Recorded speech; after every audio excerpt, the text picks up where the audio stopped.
នសូមអង្គម៉ែគុំតបតពុកគុំហាស្ដីអាណិតខ្ញុំផងនៅក្មេងខ្ចី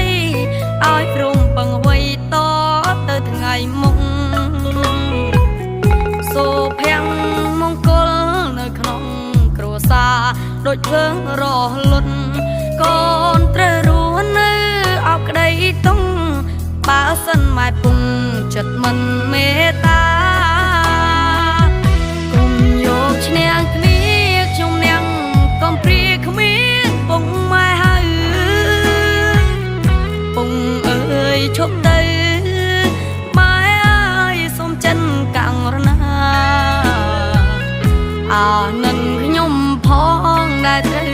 ជាកូនកំពុង